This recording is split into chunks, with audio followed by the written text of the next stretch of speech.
తెలియజేసుకుంటున్నానండి. అలాగే రాజమండ్రిలో ఉన్న నగర ప్రజలందరికీ కూడా నా హృదయపూర్వక నమస్కారాలు తెలియజేసుకుంటున్నాను.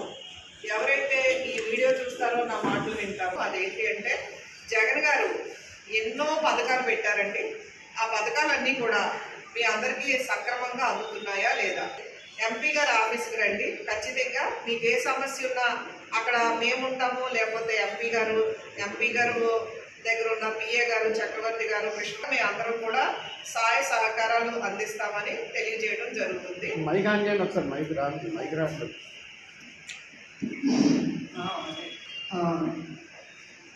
అలాగే నగరంలో జరుగుతున్న అభివృద్ధిని మీరు ప్రతిరోజు గమనిస్తున్నారు కదండి. వైఎస్ఆర్సీపీ ప్రభుత్వం వచ్చిన తర్వాత భాగంగా ఎప్పుడు పాత స్కూల్స్ ఎలా ఉన్నాయి, ప్రజెంట్ స్కూల్స్ ఎలా ఉన్నాయి, అది మీరు అందరూ కళ్ళారా చూశారు. ఇప్పుడు రాజమండ్రి నగర రోడ్లు కానీ, డ్రైనేజీలు కానీ ప్రజలు చెప్పుకునే విధంగా పనులు ప్రారంభించడం జరిగింది. పనులన్నీ బాగు చేస్తున్నారు.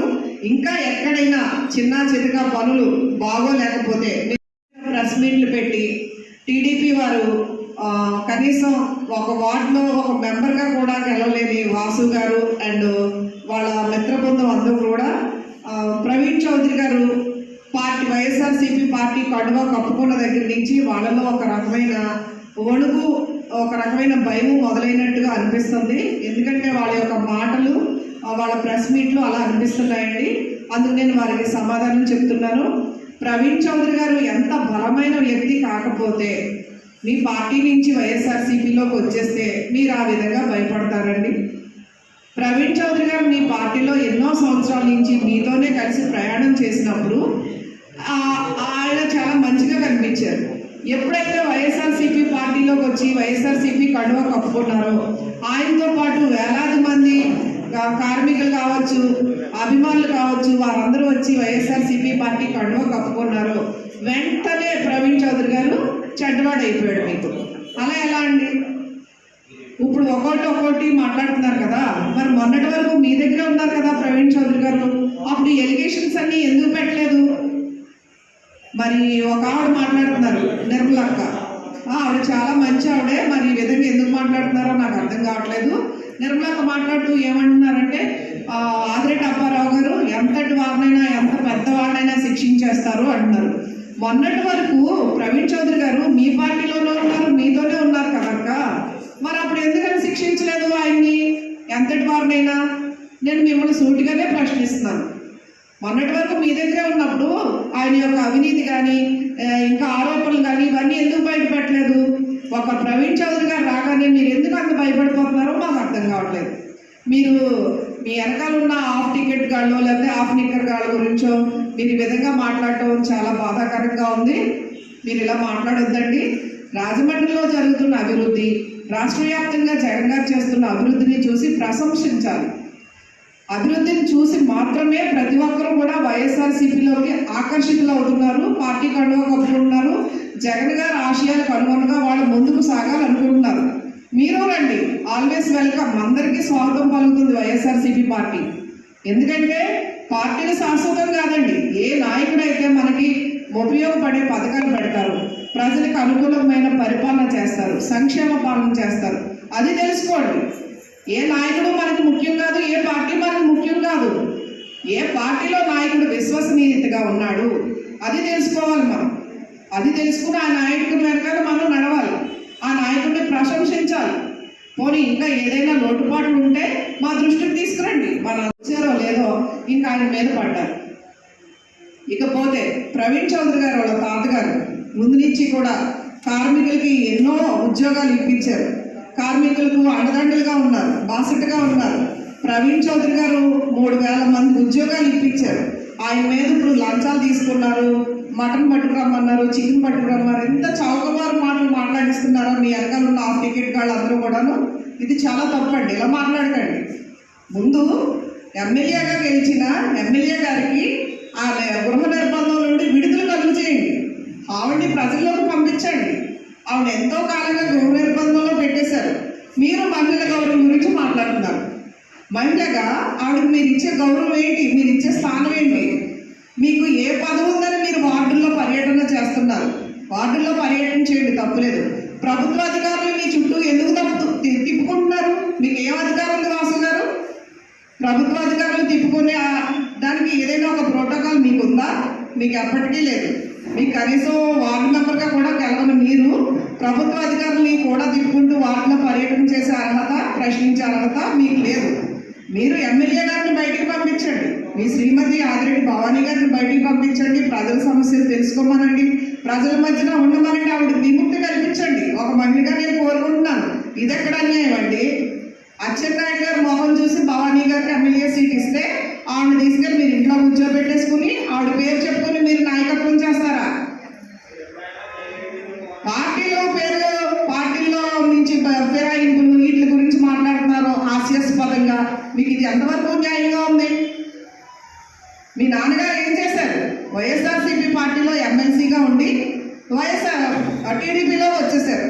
అది మీకు న్యాయంగా అనిపిస్తుందా? ఇప్పుడు ప్రవీణ్ చౌదరి గారు చేసింది తప్పుగా అనిపిస్తుందా? ఏ విధంగా తప్పుగా అనిపిస్తుంది మీకు? అలాగే అవినీతి అక్రమాల గురించి ప్రవీణ్ చౌదరి గారి గురించి అస్తమాట మాట్లాడుతున్నారు కదా.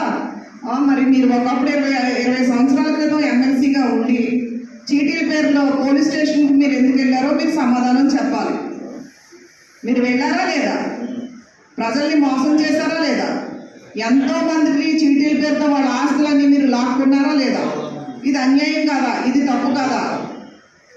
ప్రజల పట్ల ఎప్పుడు కూడా ప్రజల క్షేమం కోరుకునే ప్రవీణ్ చౌదరి గారి మీద పడుతున్నారా ఈరోజు? ఒకసారి వాళ్ళ చరిత్ర తెలుసుకోండి. వాళ్ళ తాతగారు, వాళ్ళ నాన్నగారు, ఇప్పుడున్న ఈ ప్రవీణ్ చౌదరి గారు కూడా పేదల పక్షాన్ని నిలబడ్డారు, నిరుద్యోగుల పక్షాన్ని నిలబడ్డారు. వాళ్ళు ఎప్పుడు కూడా ప్రశ్నించే తత్వం కలిగిన వాడు. వెన్నెమ్మ చాలా ప్రేమగా ఉన్నారు. మీ దగ్గర నుంచి బయటకు రాగానే ఈ విధంగా మాట్లాడుతున్నారు. ఒకసారి వాసు గారు వెనకాల నుండి మాట్లాడేవాళ్ళుగా కూడా కొంచెం అవగాహన కలిగి మాట్లాడాలని నేను కోరుకుంటున్నాను, విజ్ఞప్తి చేసుకుంటున్నాను. ఎక్కడైనా పరిపాలన రాహిత్యం కానీ ఏదైనా లోపాలు ఉంటే మాట్లాడండి, అంతే తప్ప ఒక్క పర్సన్ గురించి ఇంత రాద్ధాంతం చేయడం అనేది బాగోలేదు. నేను East Godavari YSRCP social media కన్వీనర్ని.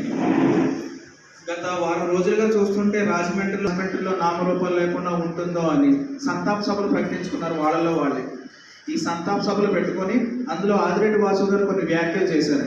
ఏమనంటే అధికార ప్రభుత్వాన్ని మీకు నాయకుల్ని చేసే శక్తి లేదు, అందుకే మా పార్టీలో ఉన్న నాయకులు తీసుకెళ్తారని చెప్పేసి మాట్లాడారు.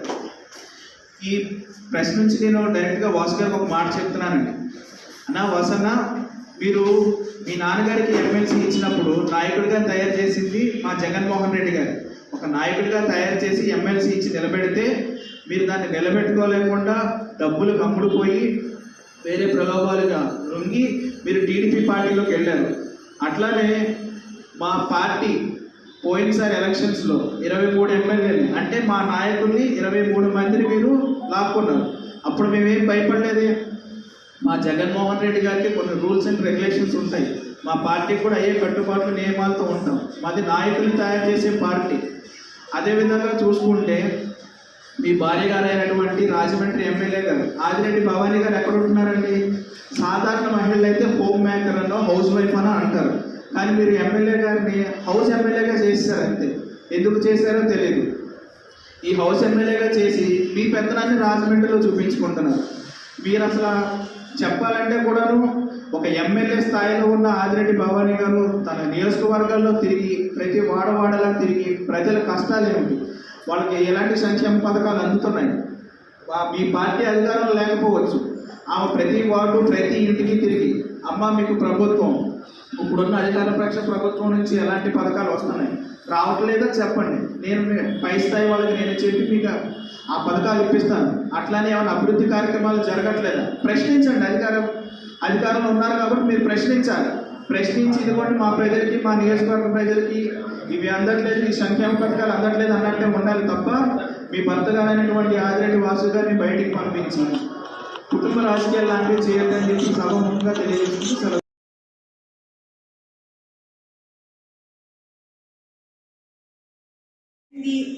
సబబుగా అనిపిస్తుందా లేదో నాకు తెలియదు, నాకైతే అర్థం కాలేదు మీరు మాట్లాడింది.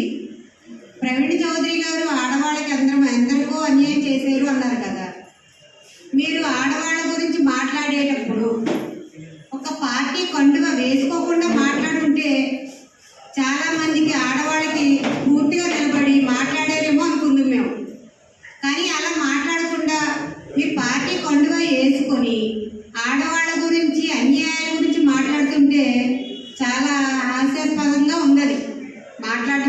వచ్చాం. అమ్మ ప్రవీణ్ చౌదరి గారు అన్యాయం చేశారు అంటారు. మొన్నటి వరకు మీ పార్టీలో ఉన్నారు, మరి అప్పుడు చేయాలి కదా ఇది.